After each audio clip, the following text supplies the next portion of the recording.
लेकिन आज बीडी शर्मा ने हमारे यहाँ के कर्मचारियों को छुट्टी नहीं दी है। पता है क्यों नहीं दी? पता है आपको? इसलिए नहीं दी है क्योंकि यहाँ पे बीडी शर्मा की बैंड बजने वाली थी। समझ गए? यहाँ पे जो एक पटेल है उसकी बैंड बजने वाली थी और बागेश्वर की बैंड तो बजने वाली है ही। क्योंकि जब हमारे समाज के, पाल समाज के जो हमारे लोग हैं, जो पीड़ित हैं, उनकी जो जमीनें छीनी जा रही हैं, वो कोई और नहीं, कौन है? दोगुला बागेश्वर धाम। कैसे? जो कहता है कि मेरी फूंक से ये हो जाता है, मैं अगर फूंक मार दूं तो व्यक्ति सही हो जाता है। अब बताइए, उसी गांव का एक व्यक्ति खुद की जमीन से पीड़ित है, उसको फूंक मार के जमीन भी नहीं दे पा रहा है, इसकी ये औकात है। समझ गए ना?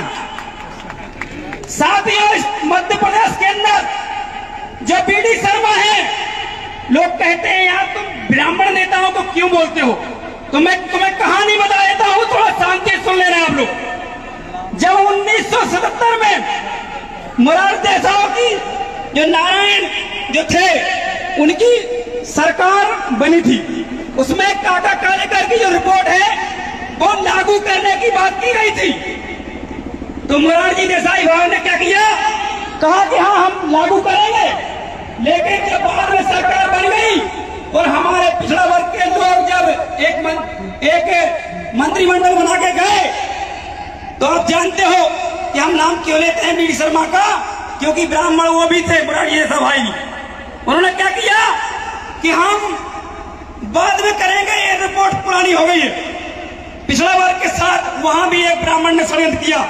इसके बाद जब ये सरकार गिर गई, क्योंकि इनको पता चल गया कि ये सरकार ज्यादा चलने वाली नहीं है, और मंडल कमीशन के लिए उन्होंने एक समिति बनाई।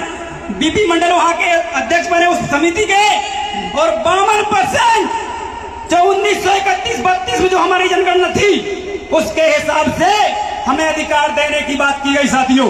लेकिन आपको पता होगा, अटल बिहारी वाजपेयी और इन सभी लोगों ने वो सरकार गिरा दी, और फिर बाद में पुनः सरकार बनी, और वो सरकार बनी बीपी सिंह की।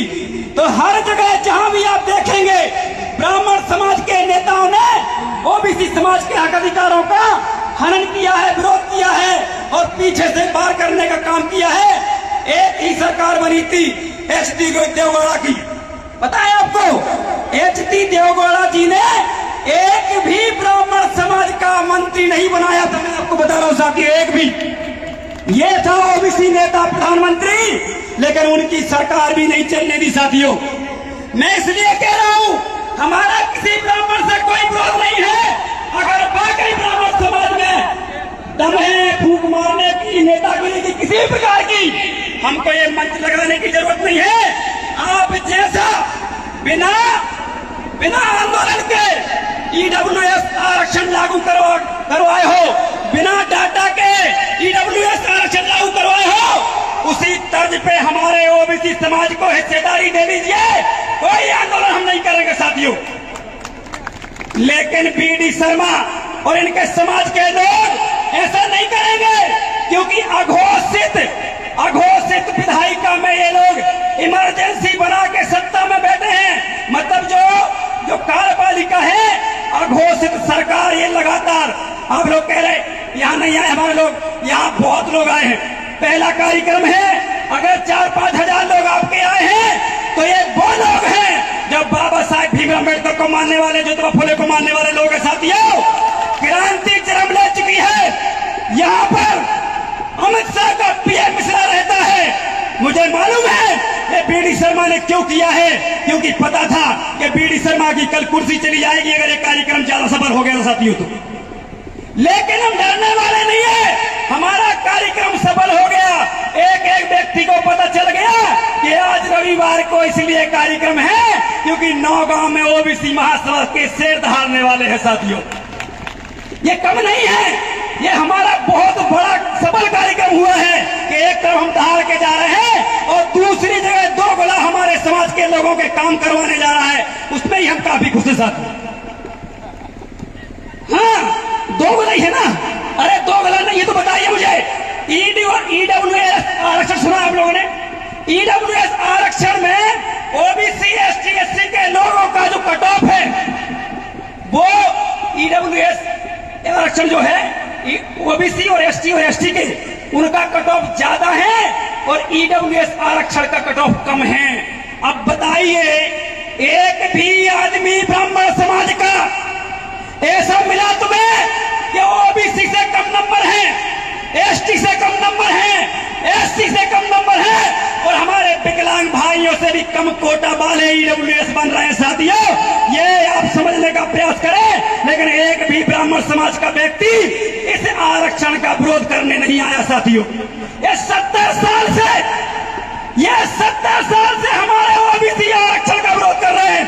कह रहे हैं कम नंबर वाले नौकरी करेंगे, कह रहे हैं कम बुद्धिमान हैं। तो मैं जानना चाहता हूं ब्राह्मण समाज के लोगों से कि आपके जो ईडब्ल्यूएस से जो 50 नंबर वाले बन रहे हैं वो क्या करेंगे जब सत्ता में बैठ के? बताइए, कार्यपालिका में बैठ के बताइए ना।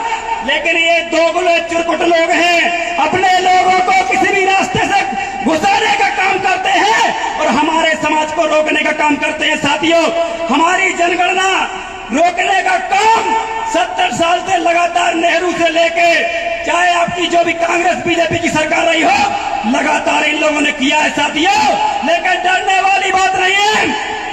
हम लोग क्रांति का बिगुल बजा चुके हैं और छतरपुर की धरती में एक भी ब्राह्मण समाज का विधायक नहीं बनने देंगे। साथियों, चिंता मत करिए। क्यों नहीं बनने देंगे? क्योंकि एक भी ब्राह्मण समाज के व्यक्ति ने जब 376 लगा, एक भी सामने नहीं आया। जब यहाँ पे फर्जी केस किए गए, एक भी सामने नहीं आया। तो हम वोट भी देने का काम नहीं करेंगे। साथियों, करोगे कि नहीं करोगे? बीडी शर्मा को वोट दोगे क्या?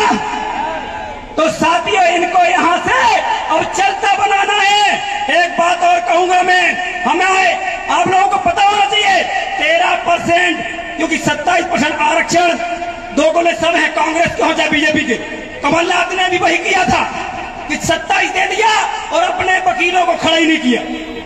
समझ गए? इन्होंने क्या किया?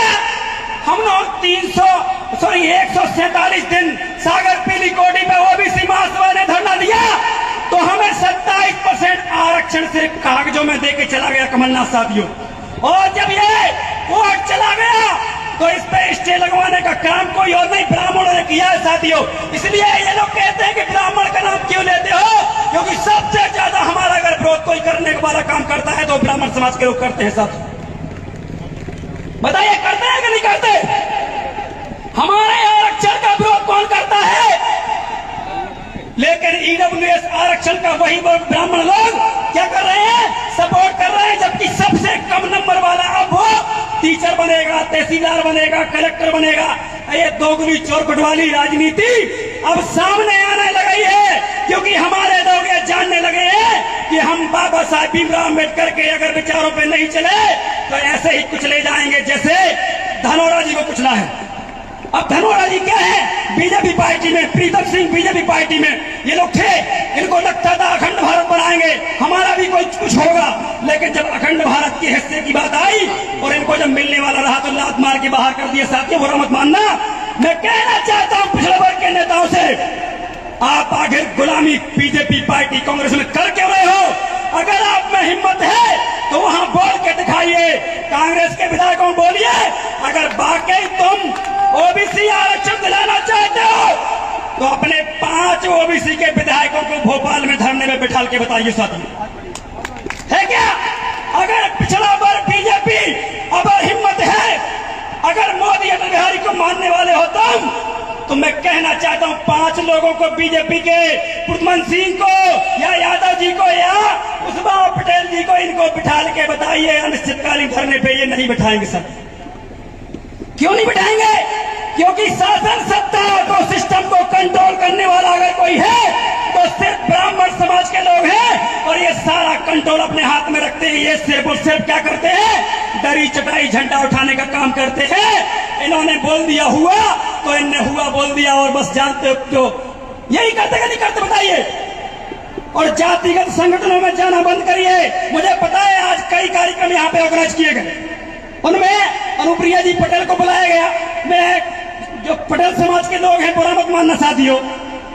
देखिए जब अनुप्रिया पटेल सरकार में हैं तो जब पता है कि यहाँ पे एक कार्यक्रम इसके बदले में उनको जल्दी बुलाया गया है तो कम से कम यहाँ भी आना चाहिए था कि नहीं आना चाहिए था? बताइए। आना चाहिए कि नहीं आना चाहिए? लेकिन हमारा अंडरस्टूड विरोध करने वाले ये ओबीसी महासभा 21 राज्यों में काम कर रही है और ये बीजेपी कांग्रेस का धुआं उड़ाने का काम हम ही लोग करेंगे, चिंता मत करिए अभी आप लोग। अरे मैं यहाँ पर चैलेंज करता हूँ बीजेपी कांग्रेस के लोगों को, 1 रुपए खर्च मत करिए और इतने लोग बताइए, हाँ इतने लोग लेके आइए, हम काम करना छोड़ देंगे। अरे 4 लोग नहीं ला सकते ये लोग अगर 10 लोग लाते हैं तो 20 लाख रुपए लगाने का काम करते हैं। ये तो वो लोग हैं जो अपने पैसे से आए हैं, इसलिए इनको मैं नमन करता हूँ, धन्यवाद देता हूँ। और एक बात और कहूंगा, आरक्षण की बात, 27% आरक्षण पर इन्हें रोक लगा दी, 13% होल्ड कर दिया। साथियों कम से कम 6000 हमारे माता बहनें जो हमारे भाई बहनें हैं उनको नौकरी नहीं लगेगी और इसका विरोध करने वाला कोई और नहीं, न्यायालय में बैठे कॉलेजियम सिस्टम से ब्राह्मण जज कर रहे हैं और कोई नहीं कर रहा। साथियों अब फिर कहेंगे कि ब्राह्मण का विरोध करते हो।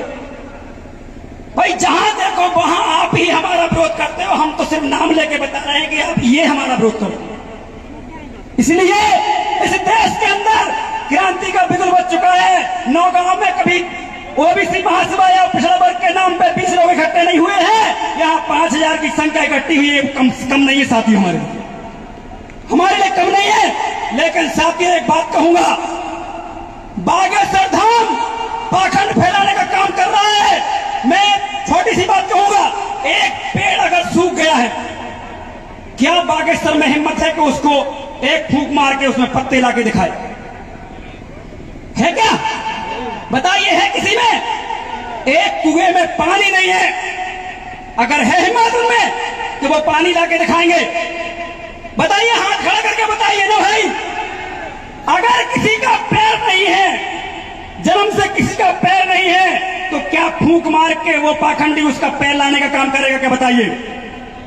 अगर किसी का कान नहीं है, कान, किसी की आंखें नहीं है, किसी का दिमाग नहीं है, तो क्या बागेश्वर धाम के पुजारी धीरन कर जो ढाबा बाबा अपने आप को कहता है, जो ठकरी वाले कहता है, क्या हिम्मत है उनमें कि इनका नाक कान आंख लेके आके बताए? ये लोग बीजेपी आरएसएस के लोग हैं।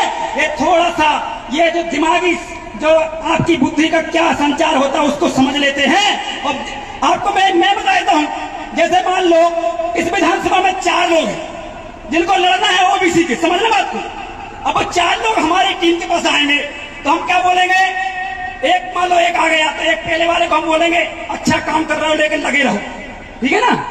मैं बाबा बन गया, देखे समझना बात, अच्छा काम कर रहे हो मतलब लगे रहो, ठीक। फिर दूसरा आएगा आपका काम बहुत बढ़िया है लेकिन इस व्यक्ति से मिल लो, ठीक है। फिर तीसरा व्यक्ति आएगा, वो कहेगा आप तो जीतने वाले हो लेकिन थोड़ी कृपा रुकी, थोड़ा ये कर लूं, ठीक है। लास्ट वाला आएगा, उससे कहेंगे जनता बिल्कुल ऐसे लग रहा है कि बिल्कुल आज ही जिता दे, लेकिन आप अभी थोड़ा सा वक्त और है, इंतजार करिए। अब बताइए, 4 लोग उसी के पास गए हैं और उनमें से जब 4 में से 1 जीत जाएगा तो बाबा का वो व्यक्ति ढोल बजा जाएगा, ओए देखो जीत गया, जीत गया, करेगा नहीं करेगा? 1 ही जीता ना, और 3 वाले वो कुछ नहीं बोलेंगे क्योंकि उनको बोल दिया था थोड़ी सी कमी, थोड़ी सी कमी। तो ये बाबा लोग इस प्रकार से तुम्हारे दिमाग को हैंडल करते हैं। और बुंदेलखंड में तो सबसे ज्यादा यही कर रहे हैं, बच्चा नहीं है। अब बच्चा बिना पति पत्नी के हो ही नहीं सकता है, लेकिन ये पता नहीं कैसे कर देता है कोई दुनिया में मशीन है, लेकिन सांस कर सकती है, बाबा बाबा कुछ नहीं कर सकते। ये सिर्फ और सिर्फ अपनी गाड़ी भर के पैसा बैंकों में जमा कर रहे हैं। और हमारे ओबीसी एसटी मूर्ख लोगों को, जिन्होंने बाबा साहब भीमराव अम्बेडकर ने जो संविधान में दिया था कि आपको संविधान पढ़ना है और पाखंड छोड़ना है, मैं कहना चाहता हूं इसी बुंदेलखंड के लोगों से, आपको कभी रामायण पढ़ने दी क्या? हम बताइए, एसटी और एससी के लोग पढ़े क्या? कभी दूर बिठाते थे ऐसे, मैंने खुद देखा है। इनको मंदिर में नहीं जाने दिया, लेकिन आज इनको हिंदू बनाया जा रहा है। बताइए, जिनको मंदिर में घुसने नहीं दिया जाता वो हिंदू कैसे हो सकता है? बताइए मुझे, मैं जितने चाहे मंदिर बता दूंगा। यहाँ पे खुद आपके गांव में कई मंदिर होंगे जिनमें आज भी ब्राह्मण की दहशत में ओबीसी और एसटी के लोग अंदर घुस नहीं पाते होंगे। साथियों, ये सिर्फ षड्यंत्र चल रहा है। धर्म की गद्दी पर बैठ के सिर्फ और सिर्फ धर्म की गद्दी पे बैठ के सिर्फ और सिर्फ ब्राह्मणों की रक्षा की जा रही है। ये बताइए मुझे, अगर ब्राह्मण समाज सच में ईमानदार है तो जिन लोगों ने कोर्ट में ओबीसी आरक्षण के विरोध में ब्राह्मणों ने याचिका लगाई है उसको हटवा के दिखाइए, तब जाने की आप हितैषी हमारे हो। है क्या? कोई नहीं है, क्योंकि 4,000 साल से लगातार तुम्हारा शोषण अत्याचार धर्म के नाम पे, पाखंड के नाम पे अत्याचार करके और दो आप में भिड़ा के हो, तुम लोधी हो, तुम कुर्मी हो, तुम काशी हो, तुम पटेल हो, कुशवाहा हो, तमाम प्रकार की 3,747 जातियों में उलझा के, 3,000 एससी की जातियों में उलझा के 40,000 उपजाति के संगठन और 3,343 जाति के संगठन बना के आपस में लड़वाने का काम यही लोग करते हैं। साथियों, इसलिए डरने वाला नहीं है, जिंद जाग चुका है। ये तुम्हारे सामने खड़े होने की औकात नहीं रखते हैं। मुझे मालूम है ये लोग डेली सोचते हैं उसको उड़ा देंगे, इसको उड़ा देंगे, लेकिन फूंक क्यों नहीं मार देते हो? साथियों, उड़ाने की जरूरत नहीं भाई। बागेश्वर फूंक मार दे कि महेंद्र सिंह लोधी ऐसा बोलता है, फूंक मार दी, महेंद्र सिंह खत्म। धर्मेंद्र सिंह ऐसा बोलता है, फूंक मार दी, खत्म। ओबीसी का एक पंडाल जो लगा है इसमें फूंक मार दे तो खत्म। जब फूंक मार के सब कुछ होता ही है तो फिर काहे के लिए भैया आपके लोगों को आप बेकार में ज्ञापन दिलवाते हो, दुनिया भर की बात करते हो? ठीक है ना? इसलिए ओबीसी महासभा में जुड़िए। ये वो लोग हैं जो दिल्ली की सरकार गिरा सकते हैं। नौगांव से चिंता मत करिए, ये बहुत भारी भीड़ है हमारे लिए। बहुत बहुत धन्यवाद। जय फूले, जय अवंती, ओबीसी महासभा जिंदाबाद। एक बार सभी खड़े हो जाइए। जय जवान, जय किसान, जितनी जिसकी संख्या भारी, ऊपर हाथ करके बोलिए, जितनी जिसकी संख्या भारी। जय जवान, जय किसान। हम अपना अधिकार मांगते, हम अपना अधिकार मांगते। साथियों, कसम खाइए, संविधान की हम कसम खाते हैं। याद करिए सभी, संविधान की कसम खाते हैं, संविधान की, कि हम ब्राह्मणवादी सोच के लोगों को वोट नहीं देंगे। हम इस देश में जो ओबीसी एसटी की लड़ाई लड़ते हैं उनका वोट देने का काम करेंगे। पुष्पेंद्र कुशवाहा पूरा हाथ उठा के बोल रहा है। कुशवाहा जी, बहुत धन्यवाद आपका। चलिए, धन्यवाद। जो मुझे मालूम है ये लोग डेली सोचते हैं उसको उड़ा देंगे, इसको उड़ा देंगे, लेकिन फूंक क्यों नहीं मार देते हो? साथियों, उड़ाने की जरूरत नहीं भाई। बागेश्वर फूंक मार दे कि महेंद्र सिंह लोधी ऐसा बोलता है, फूंक मार दी, महेंद्र सिंह खत्म। धर्मेंद्र सिंह ऐसा बोलता है, फूंक मार दी, खत्म। ओबीसी का एक पंडाल जो लगा है इसमें फूंक मार दे तो खत्म। जब फूंक मार के सब कुछ होता ही है तो फिर काहे के लिए भैया आपके लोगों को आप बेकार में ज्ञापन दिलवाते हो, दुनिया भर की बात करते हो? ठीक है ना? इसलिए ओबीसी महासभा में जुड़िए। ये वो लोग हैं जो दिल्ली की सरकार गिरा सकते हैं। नौगांव से चिंता मत करिए, ये बहुत भारी भीड़ है हमारे लिए। बहुत बहुत धन्यवाद। जय फूले, जय अवंती, ओबीसी महासभा जिंदाबाद। एक बार सभी खड़े हो जाइए। जय जवान, जय किसान, जितनी जिसकी संख्या भारी, ऊपर हाथ करके बोलिए, जितनी जिसकी संख्या भारी। जय जवान, जय किसान। हम अपना अधिकार मांगते, हम अपना अधिकार मांगते। साथियों, कसम खाइए, संविधान की हम कसम खाते हैं। याद करिए सभी, संविधान की कसम खाते हैं, संविधान की, कि हम ब्राह्मणवादी सोच के लोगों को वोट नहीं देंगे। हम इस देश में जो ओबीसी एसटी की लड़ाई लड़ते हैं उनका वोट देने का काम करेंगे। पुष्पेंद्र कुशवाहा पूरा हाथ उठा के बोल रहा है। कुशवाहा जी, बहुत धन्यवाद आपका। चलिए, धन्यवाद।